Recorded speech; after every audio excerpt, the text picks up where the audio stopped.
That's it. That's what you see everywhere you go. And I was at the Deputy Foreign Minister's office. I looked out his window. I saw 15 cranes. I said, God, Jerusalem is being built.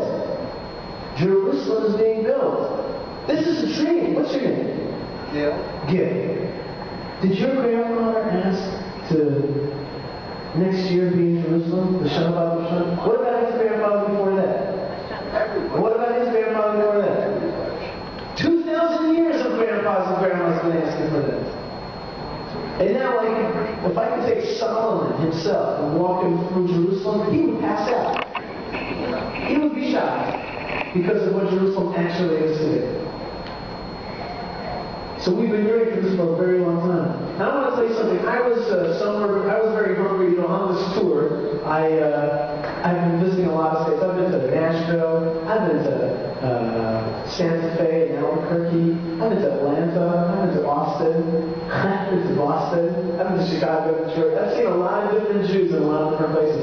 But some places there's more kosher food, and some places there are less. When we landed in Oklahoma, you could probably guess it was a little bit less. Landed in the morning, I was hungry in Tulsa, Oklahoma.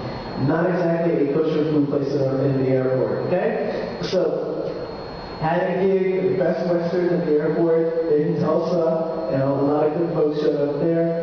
And about I got picked up by a good friend of mine. We got picked up and we were driving from Tulsa, Oklahoma to his house in Fayetteville, Arkansas. This Jew traveled from Tulsa, Oklahoma to Fayetteville, Arkansas. 2 a.m. I was hungry, and the car was also hungry, needed some gas. We pulled into a truck stop somewhere between Tulsa and Fayetteville. And from the morning, I had the munchies for some Pringles. I wanted some Pringles. Why am I talking about this? You'll see in 1 second. So the car pulls in. There are truckers there. They're bringing, what is that company called? Little Debbie treats all over. I had a nice talk with the trucker man.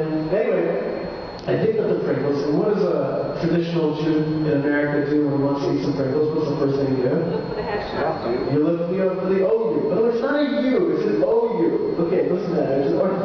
We'll talk about that later. In any case, I pick up the old Pringles can to look for the old Sarkades or for you, something like that. I'm looking at the can. Now, again, 2 a.m. between Tulsa and Fayetteville.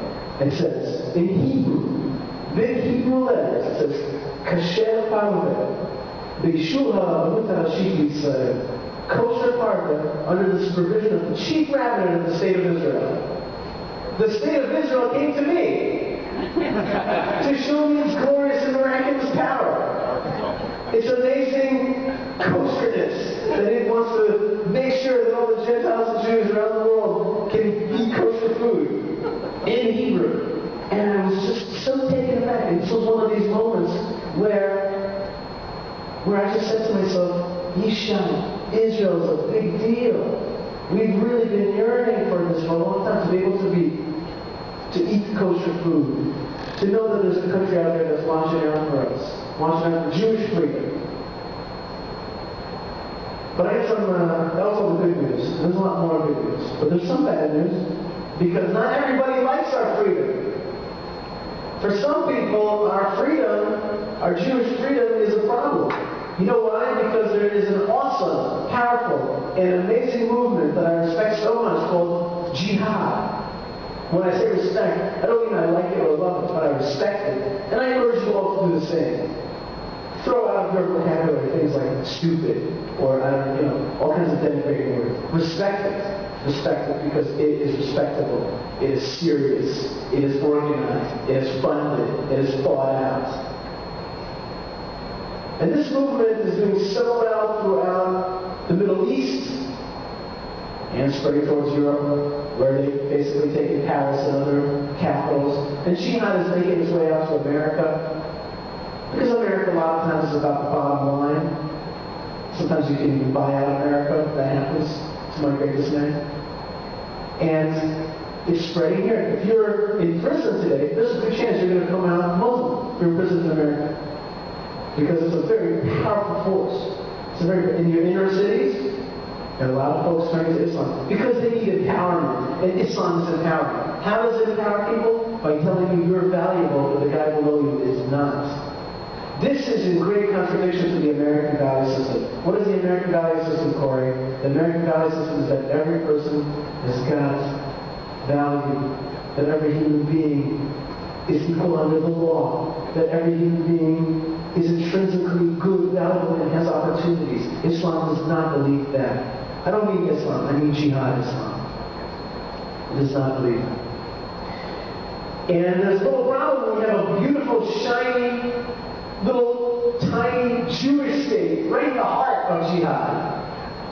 It's a problem. What's the problem? Jihad's taking along, taking places, and then you got this one shiny little country, and it's in contradiction to the very ethos of jihad. It believes, again, that all people have value. In fact, the Jewish people are as the forefathers in America recognize well, are the progenitors of the idea of the individual worth of all humans, the very basis of democracy. It's Jewish concept.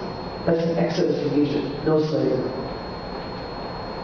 Our God, through us, helped bring us into the world. And that stands in contradiction to Islam, and also the very tenets stand in contradiction because they believe that Ishmael was at the binding, and we believe that Isaac was at the binding. There's a fight for religious supremacy. My region where I live is a religious place, and religion means something to me. There's no separation of church and state in the Middle East. Church is state. State is church. And so therefore, we really, really bummed it up. I feel bad for them because they're doing so well, my cousins. You know, they're doing great, but you know what? They're being not nice. They're cutting off people's heads and they want to get rid of me who stands in their way. How do we know they want to get rid of me? Because inside this little can is something so beautiful, right? We saw the Pringles man, we saw the kosher sign from Israel.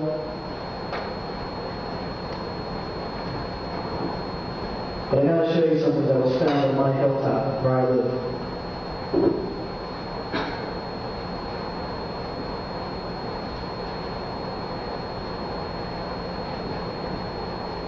Look at this. This is a flag that was found on my hilltop. I did not buy it on Amazon. I didn't purchase it. This is not a fake. This is a real deal. This is the flag of Fatah. Now, my friends, look closely at what you see. I know you see the guns very clearly. Yes, there are guns. And you see the grenade at the bottom. But look at the map. That map is all of Israel. There is no two-state solution on this map. No. The two-state solution is clearly a one-state solution. Another way to say it is that the two-state solution is a two-stage solution. As in, again, I'm not analyzing, I'm only telling you what I see and what I hear. By their own admission, the attempt to create a two-state solution is just the first stage in order to take the rest of Israel. That's what's really up. That's what's up right now.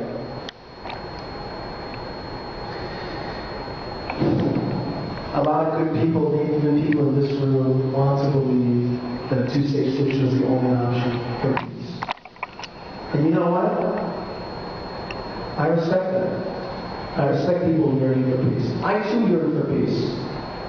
I actually think that I have a much more reasonable and probable peace idea, direction for peace. But this, the two-state solution, is not that. If you listen to their rhetoric, if you watch the propaganda TV, the stuff that they are filling young people's minds with. My Arab neighbors are victims of sadistic propaganda that every day calls for the destruction of Jewish people and Jewish state.